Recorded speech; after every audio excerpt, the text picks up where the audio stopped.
नमस्कार दोस्तों, YouTube channel excellent exam में मैं विवेक आपका फिर से स्वागत करता हूं।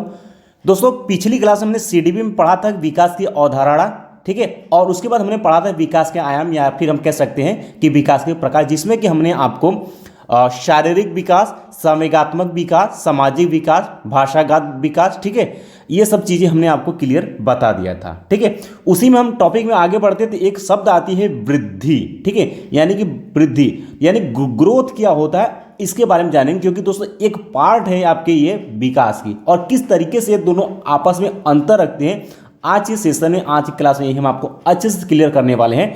तो दोस्तों पहली बार तैयारी करने वाले जो भी स्टूडेंट है बहुत ही ध्यान समझिएगा, इससे क्वेश्चन आपके एग्जाम में बनते हैं। ठीक है, तो क्लास शुरू करने से पहले एक बार आप सभी जो है इस क्लास को लाइक कर दीजिएगा, शेयर जरूर कर दीजिएगा अपने फ्रेंड में, और चैनल पहली बार चैनल को सब्सक्राइब करके घंटी को दबा के ऑल पर क्लिक कर दीजिएगा, ताकि आने वाले समय की इंपॉर्टेंट क्लास की नोटिफिकेशन आपको जो है मिलती रहे। साथ में आप सभी को टेलीग्राम से जुड़ जाने, जो स्टूडेंट टेलीग्राम से नहीं जुड़े हैं, इसी वीडियो के डिस्क्रिप्शन बॉक्स में हमने टेलीग्राम का लिंक दे रखा है, ताकि जुड़े रहेंगे तो जितने भी क्लास चलेगा उसका लिंक आपको मिल जाएगा, और जो भी इंपॉर्टेंट अपडेट रहता है वो भी हम आपको टेलीग्राम पर शेयर करते रहते हैं। ठीक है, और या फिर आप एक्सेलेंट एग्जाम भी सर्च करेंगे तो भी आप जो है चैनल से जुड़ सकते हैं।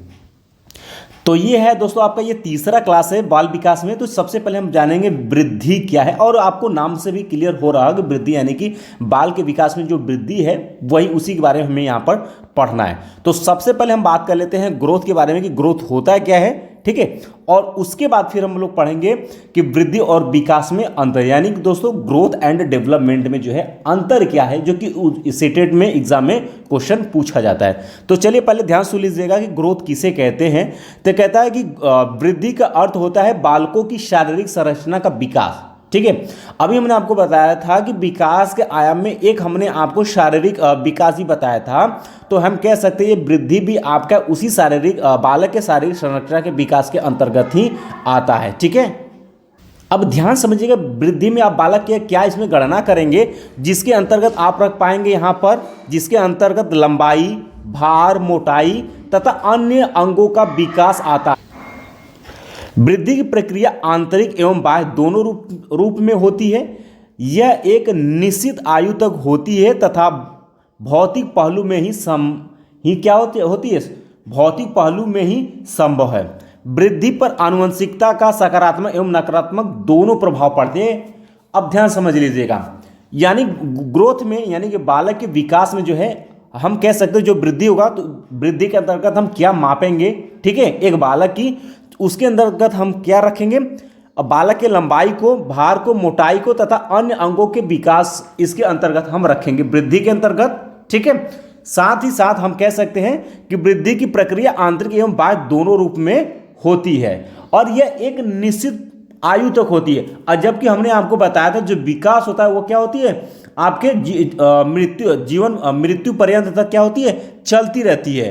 ठीक है, जीवन पर्यंत तक चलती रहती है, यानी कि माँ के गर्भ से लेकर के मृत्यु जीवन पर्यंत तक जो है विकास चलती रहती है। और जबकि आपका वृद्धि क्या एक समय तक ही चलता है, जैसे आपकी लंबाई हो गई तो एक लंबाई एक आपके तकरीबन 20 साल तक जो भी इंसान है वो क्या होता है 20 साल तक जो है बालक ग्रोथ करता है लंबाई में, उसके बाद वो ग्रोथ नहीं करता। उसी तरीके से हम कह सकते हैं वृद्धि जो है एक आयु तक ही होती है, उसके बाद नहीं होती है। ठीक है, और कहता तथा भौतिक पहलू में भी यह क्या संभव है, और कहता वृद्धि पर आनुवंशिकता का सकारात्मक एवं नकारात्मक दोनों प्रभाव पड़ते हैं। यानी कि हम इस तरीके से कह सकते हैं, जैसे कि अगर हम कह सकते हैं आनुवंशिकता का प्रभाव पड़ता है वृद्धि पर, जैसे कि पेरेंट्स जो होंगे, यानी कि अगर हम कह सकते हैं अगर पेरेंट्स जो होंगे वो अगर हम कद काठी में छोटे होंगे तो बालक भी क्या होता है, बालक या बालिका जो भी है कद काठी में क्या होते हैं, छोटा होगा। ठीक है, इस तरीके से चीजें आप समझ सकते हैं। उम्मीद है क्लियर हो गया होगा,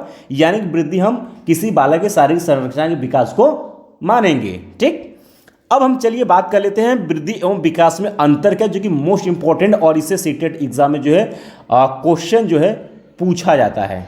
ठीक, इससे पूछा जाता है। तो चलिए हम यहाँ पर देखते हैं कि वृद्धि एवं विकास का प्रयोग लोग प्रायः पर्यायवाची शब्दों के रूप में करते हैं।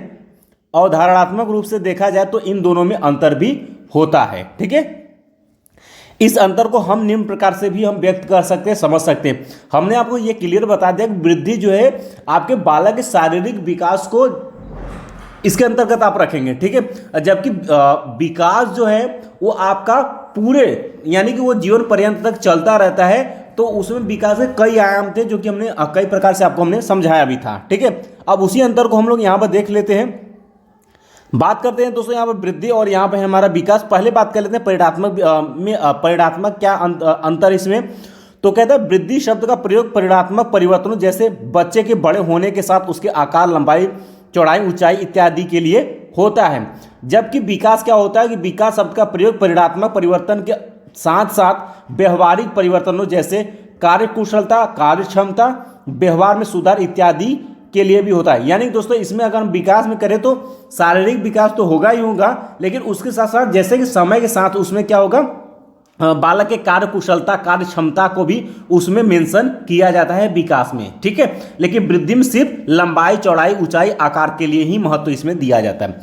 चलिए बात करते हैं, अगर हम क्षेत्र की बात कर लेते हो तो ध्यान सुनिएगा, वृद्धि में जो है, वृद्धि जो है विकास की प्रक्रिया का एक चरण होता है। हमने कहा था कि विकास का जो है ये वृद्धि जो एक भाग है, ठीक है, एक भाग है, एक छोटा सा भाग। जैसे कि हम कह सकते हैं कि 1 से लेकर के 4 तक अगर गिनती है आपके पास तो कह सकते हैं ये वृद्धि 1 नंबर का है, बाकी ये 4 तो यहाँ तक भी फैला हुआ है, लेकिन एक इसका क्या एक भाग है, ठीक। तो वहीं इसमें कहा है कि वृद्धि विकास की प्रक्रिया का एक चरण होता है, इसका क्षेत्र क्या होता है, एक सीमित होता है, एक लिमिट होता है। जबकि अगर हम विकास की बात करें तो विकास अपने आप में एक विस्तृत अर्थ रखता है, वृद्धि इसका एक भाग होती है, ठीक है। परिपक्वता के अंतर्गत अगर हम इसमें अंतर देखें तो कहता है कि वृद्धि की प्रक्रिया आजीवन नहीं चलती है, बालक के परिपक्व होने के साथ ही यह रुक जाती है। यानी कि हम कह सकते हैं कि एक बालक 20 साल की उम्र तक ही वृद्धि कर पाता है, जबकि विकास क्या होती है, हमारी सतत प्रक्रिया वो जीवन पर्यंत चलती रहती है। तो यहाँ पर कहा गया है कि विकास एक सतत प्रक्रिया है, बालक के परिपक्व होने के बाद भी यह क्या होती है, चलती रहती है। क्लियर हो गया बात। अब चलिए बात कर लेते हैं इसके लिए, विकास के लिए कहता है बालक की शारीरिक वृद्धि हो रही है, इसका अर्थ यह नहीं हो सकता है कि उसमें विकास भी हो रहा है, अतः यह भौतिक विकास को दर्शाता है। यानी कि हम कह सकते हैं कि अगर हम वृद्धि की बात करेंगे तो वृद्धि में अगर बालक की विकास हो रही है तो उसमें हम क्या गणना करेंगे, लंबाई, चौड़ाई, मोटाई, ये सब करेंगे, लेकिन हम उसमें ये नहीं देखेंगे कि वो कितना विकसित हुआ है दिमाग से। जबकि हम विकास में अगर हम बात करें तो बालक के विकास के लिए सभी वृद्धि आवश्यक नहीं, अतः यह गुणात्मक विकास को भी दर्शाता है, ठीक है। ये 2-4 पॉइंट था जो कि अंतर जो कि हमने आपको क्लियर कर दिया, और इससे आपके सीटेट में जो है डायरेक्ट क्वेश्चन मिलते हैं, तो ये आप अगर अच्छे समझ लेंगे तो क्वेश्चन किसी भी तरीके से घुमा फिरा कर भी पूछेगा तो भी आप क्वेश्चन को आसानी से कर पाएंगे।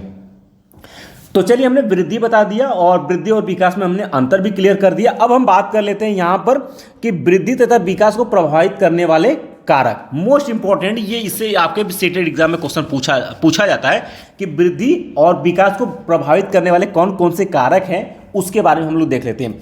तो वृद्धि, तो ध्यान सुनिएगा, पहली बात कर लेते हैं पोषण की, ठीक है। तो पोषण कैसे प्रभावित करता है, तो ध्यान सुनिए, कहता है कि यह वृद्धि तथा विकास का महत्वपूर्ण घटक होता है। बालक को विकास के लिए उचित मात्रा में प्रोटीन, वसा, कार्बोहाइड्रेट, खनिज, लवण इत्यादि की आवश्यकता होती है, ठीक है। और हमारे खान पान में उपयुक्त पोषक तत्वों की कमी होगी तो वृद्धि एवं विकास दोनों प्रभावित होगा। अभी हम क्या होता है कि अगर हम किसी भी बालक, यानी कि अगर आपके घर में कोई बच्चा होगा तो हम यही कहते हैं कि उसको पोषण तत्व दिया जाएगा ताकि वो अच्छे से विकास कर सके और विकास के साथ साथ वो अपना वृद्धि भी कर सके, ठीक है। जैसे कि बहुत सारे ऐड आपने देखा होगा, जैसे कि छोटे बच्चों के लिए कॉम्प्लेन आती है ताकि वो हाइट यानी कि वृद्धि कर सके, तो क्या होता है, वो एक प्रकार क्या होता है, पोषण होता है, ठीक है। तो ये हम कह सकते हैं कि पोषण जो है वो वृद्धि और विकास दोनों को प्रभावित करती है। चलिए सेकंड पॉइंट करते हैं। सेकंड पॉइंट है आपका वृद्धि। कहता है यह विकास के अन्य कारकों में सबसे महत्वपूर्ण कारक होता है। बौद्धिक विकास जितना उच्चतर होगा, हमारे अंदर समझदारी, नैतिकता, भावनात्मकता, तर्कशीलता इत्यादि का विकास उतना ही क्या होगा, हमारा उत्तम होगा। तीसरा मोस्ट इंपॉर्टेंट है कि वंशानुगत, ठीक है। तो कहता है कि वंशानुगत स्थिति शारीरिक एवं मानसिक विकास में महत्वपूर्ण भूमिका निभाती है। माता पिता के गुण एवं अवगुण का प्रभाव बच्चों पर स्पष्ट रूप से देखने को मिलता है। यानी कि हम कह सकते हैं कि वंशागत जो है वृद्धि और विकास दोनों को प्रभावित करती है, ठीक। चलिए फोर्थ पॉइंट है आपका लिंग। कहता है सामान्यतः लड़के एवं लड़कियों में विकास के क्रम में विविधता देखी जाती है। किसी अवस्था में विकास की गति लड़कियों में तीव्र होती है तो किसी अवस्था में लड़कों में तो हम कह सकते हैं कि इनमें भी क्या होती है, विविधता देखी जाती है। यानी कि लड़की रहेगा तो लड़की जैसे कि इसमें बालिका रहेगी तो क्या होगा कि उसकी वृद्धि की विकास की जो भी है समय वो अलग रहेगा, अंतर देखा जाएगा। जबकि बालकों में क्या होगा, उसमें भी वृद्धि जो होगी वो अलग तरीके से विकास होगा। ठीक है। पांचवा पॉइंट कहता है कि वायु एवं प्रकाश। इसमें कहता है कि शरीर को स्वस्थ रखने के लिए स्वच्छ वायु की आवश्यकता होती है। यदि स्वच्छ वायु न मिले तो बालक बीमार हो सकता है एवं इनके अभाव में कार्य करने की क्षमता प्रभावित हो सकती है। थोड़ा चीज़ें समझ लीजिए, अगर आपको जो है कुछ विषैली गैस, या हम कह सकते हैं कि अगर आपको 1 मिनट धुएं में रखा जाए तो आपकी क्या होती है कि सांस फूलने लगती है। तो क्या होती है कि आप किसी भी कार्य को कर रहे हैं तो उसमें आपको आपकी कार्य करने की क्षमता को क्या कर देता है, प्रभावित कर देता है। तो इसी तरीके से आपका प्रकाश, तो हम कह सकते हैं कि वृद्धि और विकास को प्रभावित करने वाले कारक में वायु एवं प्रकाश भी एक महत्वपूर्ण भूमिका निभाते हैं। आगे कहता है कि शारीरिक विकास के लिए सूर्य के प्रकाश की महत्वपूर्ण भूमिका होती है, क्योंकि सूर्य के प्रकाश में विटामिन डी की प्राप्ति होती है जो विकास के लिए पर्याप्त होता है। ठीक है। इसके बाद दोस्तों छठा पॉइंट कहता है अंतःस्रावी ग्रंथियां। अंतःस्रावी ग्रंथियां भी जो है विकास और वृद्धि को भी प्रभावित करती हैं। तो कहता है कि अंतःस्रावी ग्रंथियों से निकलने वाला हार्मोन्स बालक एवं बालिकाओं के शारीरिक विकास को भी प्रभावित करता है। लास्ट आपका शारीरिक क्रिया कहता है कि जीवन को स्वस्थ रखने के लिए व्यायाम बहुत आवश्यक है।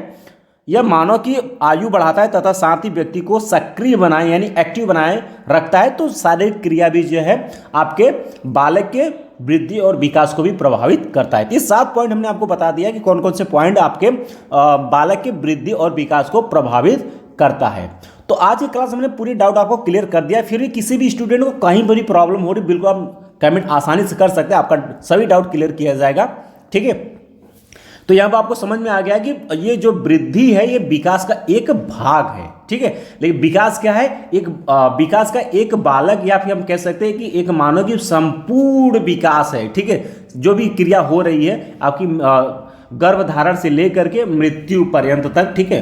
तो यहाँ तक कि जितनी भी चीज़ें हो रही हैं, जो भी क्रिया हो रही है वो विकास के अंतर्गत आएगा। जबकि वृद्धि आपका क्या है कि एक शारीरिक प्रक्रिया है जो कि आपके बालक की लंबाई चौड़ाई मोटाई पर ही क्या होती है, निर्भर करती है। और एक समय के बाद क्या होती है, समाप्त हो जाती है, रुक जाती है। जबकि विकास जो है आपका जीवन पर्यंत चलने वाली एक प्रक्रिया है। उम्मीद है कि आपको यह क्लास अच्छे समझ में आ गया होगा। फिर भी किसी भी स्टूडेंट कोई भी क्लियर नहीं है, आप बिल्कुल जरूर कमेंट बॉक्स में कमेंट करिएगा। ठीक है। बाकी हम बात कर लें, जब सीडीपी का नेक्स्ट क्लास लेकर के आएंगे वो आपके लिए भी मोस्ट इंपॉर्टेंट है। उसमें हम बहुत सारे क्वेश्चन भी आपको करवाएंगे और वो रहेगा आपका वृद्धि की।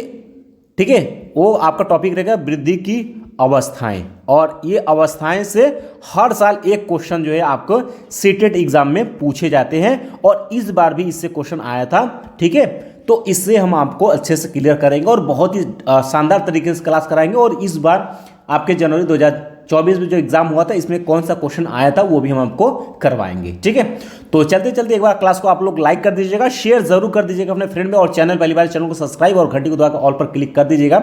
साथ में आपको टेलीग्राम से जुड़ जाना है, एक्सीलेंट एग्जाम सर्च करेंगे आपको टेलीग्राम पर चैनल मिल जाएगा, जरूर जुड़िएगा, या फिर डिस्क्रिप्शन बॉक्स में लिंक दे रखा है। साथ में हमने आप सभी के लिए प्लेलिस्ट हमने बना दिया है। ठीक है। प्लेलिस्ट हमने बना दिया है सीडीपी का। ठीक है। और आपका एसएसटी का यानी कि सोशल साइंस का, और बहुत ही जल्द बाकी जो आपके हिंदी के बचते हैं उसको भी हम आपको करवाना शुरू करेंगे। ठीक है। तो मिलते हैं नेक्स्ट क्लास में, तब तक के लिए जय हिंद जय भारत।